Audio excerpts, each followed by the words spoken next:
9월 1일 월요일 보문 연습용 뉴스입니다. 이재명 대통령이 일본에서의 1박 2일 일정을 마무리하고 한미 정상회담을 위해 오늘 오후 미국 워싱턴 DC로 출발했습니다. 이 대통령은 어제 오전 도쿄에 도착해 제1교포들과 간담회를 가진 데 이어 오후에는 총리관저에서 이시바 시게루 일본 총리와 정상회담을 하면서 한일 협력 강화 방안을 논의했습니다. 정부는 이번 일본 방문의 성과에 대해 취임 2개월 만에 일본을 찾아 한일 셔틀 외교를 조기에 복원했다며 일본과 미국을 연계하면서 한미일 협력 강화를 실현했다고 볼 수 있다는 평가를 내놨습니다. 9월 2일 화요일 보문 연습용 뉴스입니다. 북한이 어제 성능 개량 작업을 거친 두 종류의 신형 지대공 미사일 시험 사격을 실시했습니다. 조선중앙통신은 오늘 미사일 총국이 개량된 두 종류의 신형 반항공 미사일 전투적 성능 검열을 위해 사격을 진행했다며 각이한 공중목표 소멸에 대단히 적합한 것으로 인정된다고 보도했습니다. 이날 사격은 김정은 국무위원장이 참관한 가운데 조충용 당비서와 김정식 당 중앙위 1부부장, 김광혁 공군사령관 등도 자리했습니다. 9월 3일 수요일 보문 연습용 뉴스입니다. 최근 5년 동안 리튬이온 배터리가 장착된 개인형 이동장치 화재가 모두 627건 발생한 것으로 집계됐습니다. 장치별로는 전동 킥보드가 485건으로 가장 많았고 전기자전거 111건, 전기오토바이 31건이 뒤를 이었습니다. 이에 따라 소방청은 생활 속 리튬이온 배터리 화재 예방 대책을 추진한다고 밝혔습니다. 방송사 재난자막 송출과 모바일 플랫폼 등을 통해 배터리 화재 위험을 줄이기 위한 홍보와 교육을 강화할 계획입니다. 9월 4일 목요일 보문 연습용 뉴스입니다.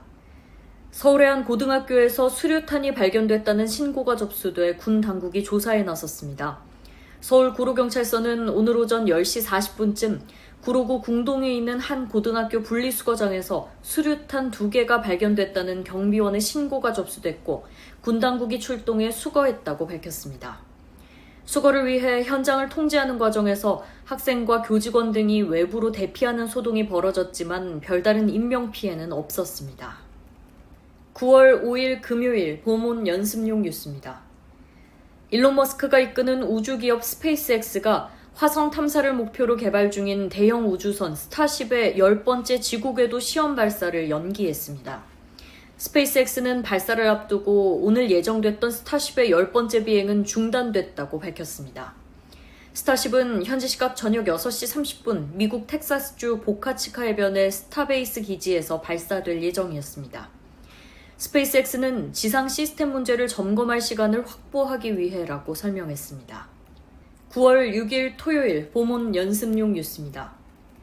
육류 소비가 늘어나는 여름 휴가철에 축산물 원산지를 속여 판 업체가 무더기로 적발됐습니다. 국립농산물품질관리원은 지난달 14일부터 이달 14일까지 축산물 수입 유통업체와 관광지 축산물 판매장, 음식점 등을 점검한 결과 원산지 표시 위반 업체 329곳을 적발했습니다. 이번 단속은 개식용종식법 제정 이후 수입이 늘고 있는 여름철 대체 보양식인 흑염소와 오리고기를 집중관리 대상으로 정하고 원산지를 표시하지 않거나 거짓 표기한 행위를 대상으로 이뤄졌습니다. 9월 7일 일요일 보문 연습용 뉴스입니다. 미국 현지 생산 확대와 판매 감소 여파로 지난달 한국의 대미 전기차 수출이 97% 급감해 2021년 이후 최저치를 기록했습니다. 관세청과 자동차 모빌리티 산업협회에 따르면 전기차 대미 수출은 지난해 같은 달 6,000대에서 지난달 160여 대로 줄었습니다.